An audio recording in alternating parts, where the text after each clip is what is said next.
Dalaygo ng Ginoo.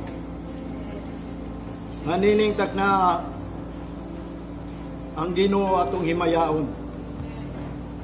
Kaliwala ning dakong problema sa atong kalibutan. Ubisan sa atong nasod ug sa atong syudad. Gihimo kuning video aron mapahinumduman ang tanan mga nangalagad sa Ginoo. Ang tanan nagasalig sa Ginoo nga wa tay laing dalangpan. Atong tabangan ang atong presidente. Atong tabangan ang mayor. Bisan taliwala sa iyong pagpugong nato. Apan aduna tay Dios. Aduna tay Dios nga gialagaran kaniadto pa. Muna karon naghangyo ko sa atong presidente ug sa atong mayor. Pasayloa kami sa among paglapas sa imong mga sugo tungod sa among pagtuo sa Ginoo, tungod sa among paghalad dili gyud mi mobiya sa Ginoo. Gihimo namon ni kay among hangyoon ang Ginoo nga unta siya magatabang kanato. Wa tay lain dalangpan, wala hinungdan inintak na nagabuhat kami sa pagdaig paghalad sa Ginoo uban sa akong mga kaubanan.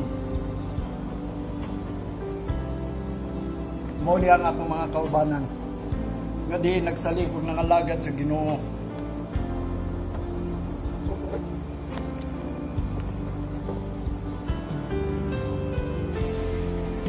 Wala hinungdan niya din ako magapabilin sa Ginoo ug mga yugtaban kay wala tayong mahimo. May tungod niya atong problema nga mao kining COVID-19. Adunay mga mensahe alang sa Ginoo kung unsay atong buhaton nini. Kay kining COVID-19 nahisulat na ni. Kay pahinumdum na ni Jesus Christ kaniadto pa.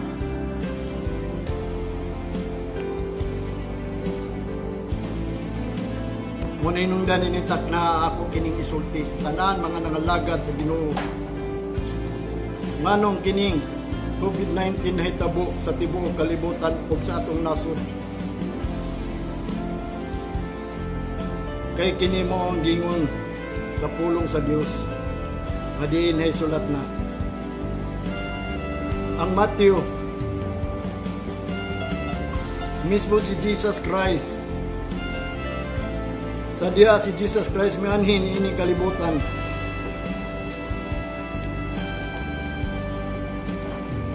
Iya kananing gisultindaan. Iya naning gipahinumduman.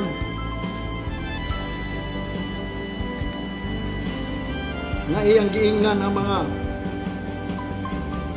12 ka disipulo.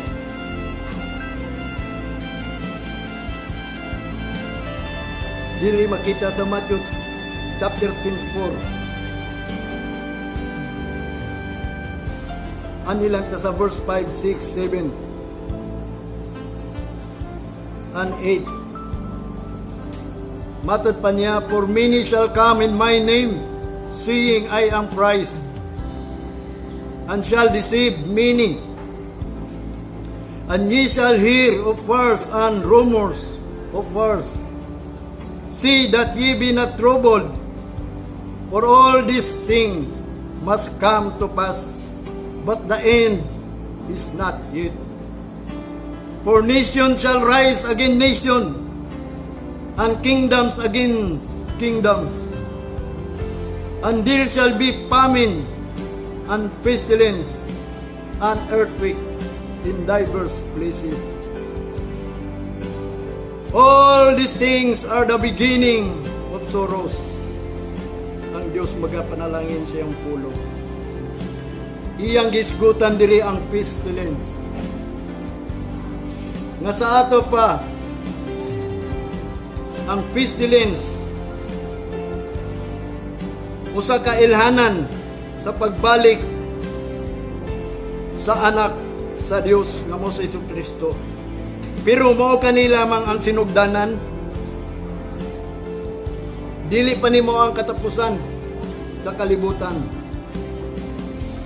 Ang pestilence nga diin ang buot pasabot niya. Although ang earthquake in diverse places nahitabo na apan kining pestilence, din usa ka butang nga diin makasusubo gyud nato. Kay ang meaning sa pestilence, a deadly epidemic disease.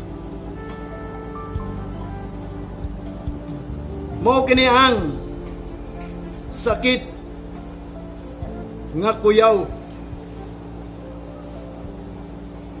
nga matod pa ni Salmista David sa Psalms chapter 91, the noisome pestilence, ikamatay nga pestilence nga sa ato pa karon nga ang ato ang gi sa gubang nga mao ang pandemic nga nikuyanap sa tibuok kalibutan.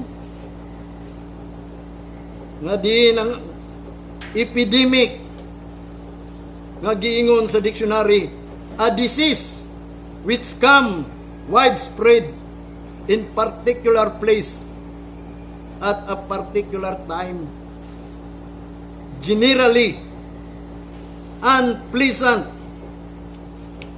Ug ang ikatulo ingon sa dictionary, which is spread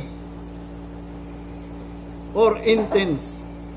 Mano hinungdan niniktak na ako ning gihimo ang video. Kining video nga din inyong nakita karon para pag-awhag nga din mangayo ta sa atong Dios. Kay ang Dios